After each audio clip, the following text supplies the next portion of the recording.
நம்முடைய மதரசாவை படித்த மாணவர். சென்னையிலே ஓராண்டு 3 மாத கால இஸ்லாத்தை ஏற்றுக்கொண்டவர்களுக்காக வேண்டி மதரசா நடத்தி கொண்டிருந்தோம். திருப்பூரில் இருந்து ஒரு மாணவன் வருகிறான். எப்படி வருகிறான்? அவன் ஒரு பிள்ளைய காதலிச்சிருக்கிறான் திருப்பூர்ல. அது முஸ்லீம் உள்ள. உடனே அவங்க வீட்டுல டிமாண்ட் வச்சுட்டாங்க, எப்ப நீ இஸ்லாத்தை ஏத்துக்கிட்டா கட்டி வைக்கிறோம், இல்லாட்டி கட்டி வைக்க மாட்டோம். அப்படிங்கிற ஏத்துக்கிறோம்.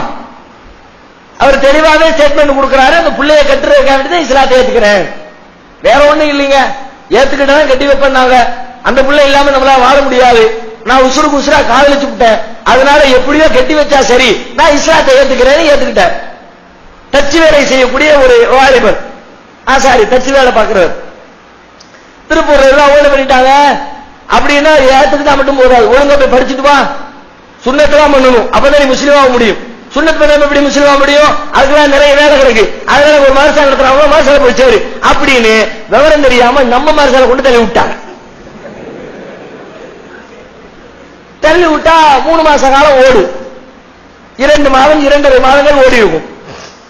வருகிறார், படிக்கிறார், மார்க்கத்தை பல விஷயங்களை ஏற்று தெரிந்து கொள்கிறார்.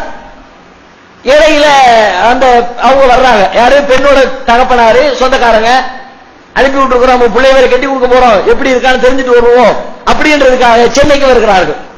சென்னைக்கு வந்து உட்கார்ந்து இருக்கும் போது பேசுறாங்க. பேசிக்கிட்டு இருந்தா அந்த பிள்ளைகிட்ட போன் போட்டு கொடுக்குறாங்க, பேசுறாங்க. அவங்களுக்கு இடையில நடக்குது, நமக்கு பின்னாடி தெரியுது இந்த செய்தி. பேசும்போது சொல்றாங்க, அந்த பையன் சொல்றான் அந்த பொண்ணுட்ட, தர்காவுக்குள்ள அந்த பிள்ளை தர்கா போய்கிட்டு இருக்கு, தர்காக்கெல்லாம் போக கூடாதுமா, அதுதான் பாவம், அல்லாஹ்வுக்கு இணை கற்பிக்கிற பாவம். அப்படியா? உங்களுக்கு பிள்ளை யாரு சொன்னா? இப்படிதான் இந்த ஸ்கூல்ல அப்படிதான் சொல்லிட்டு இருந்தாங்க. அவங்க சொல்ல நம்பாதீங்க, அவங்க சொன்னா நம்பாதீங்க. படிக்கிறதுக்காக ஆள் அனுப்பி வச்சுட்டாங்க, அவங்க சொன்ன பிரச்சனை கேட்காதீங்க, அவங்க அப்படிதான் சொல்லுவாங்க, நீங்க வந்துருங்க, நம்ம எப்படி இருக்கிறோம் இருந்துக்குவோம், கல்யாணத்துக்கு பிறகு பாத்துக்கலாம், அப்படியெல்லாம் சொல்லாதீங்க. இந்த பையன் திரும்பவும் சொல்றான், இல்லம்மா குர்ஆன்ல அல்லாஹ் அப்படிதான் சொல்றான், அல்லாஹ்வுக்கு நிகரா யாரையும் வைக்க கூடாதுங்கிறான், எது கேட்டாலும் அல்லாஹ்ட்ட தான் கேட்கணுங்கிறான். நாம போய் அல்லாஹ் விட்டு தர்கால போய் அவுலியாட்ட கேட்கற முறை கிடையாது, அது ஒரு பெரிய பாவம், நீ இதை புரிஞ்சுக்க. அதெல்லாம் கிடையாதுங்க, காலகாலமா நாங்க போயிட்டு இருக்கிறோம், நீங்க அப்படியெல்லாம் சொல்லாதீங்க, உங்களுக்கு பிடிக்காத நீங்க இருந்துக்குங்க, நான் தர்காவை போகத்தான் செய்வேன் அப்படின்னு அந்த புள்ள முரண்டு பிடிக்கிறது. பெற்றோர்கள் அதை சொல்லுகிறார்கள். அந்த மாணவன் சொல்லுகிறான், இஸ்லாத்தை ஏற்று 2 மாதங்கள் கூட கழியவில்லை, சுன்னத்து பண்ணி அந்த சுன்னத்துடைய புண்ணு ஆறாமல் கைலியை பிடித்துக் கொண்டிருக்கிறான். அந்த நிலையிலே அவன் சொல்லுகிறான், அல்லாஹ்வுடைய மார்க்கத்திலே தர்காவிற்கு செல்வது, அல்லாஹ்வை தவிர மற்றவர்களிடத்திலே கேட்பது பெரும் பாவம் என்று குர்ஆன் சொல்லுகிறது.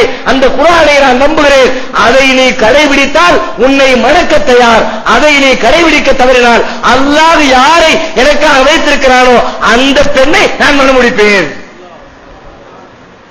2.5 மாதங்கள் ஆகவில்லை, வந்தது அவளுக்காக, இஸ்லாத்தை புரிந்து வரவில்லை, வந்த பிறகு புரிகிறான். இதுதான் இஸ்லாம், இதுதான் மார்க்கம், இது சரி, இதுவே உண்மை, இதுவே வெற்றி தரும்.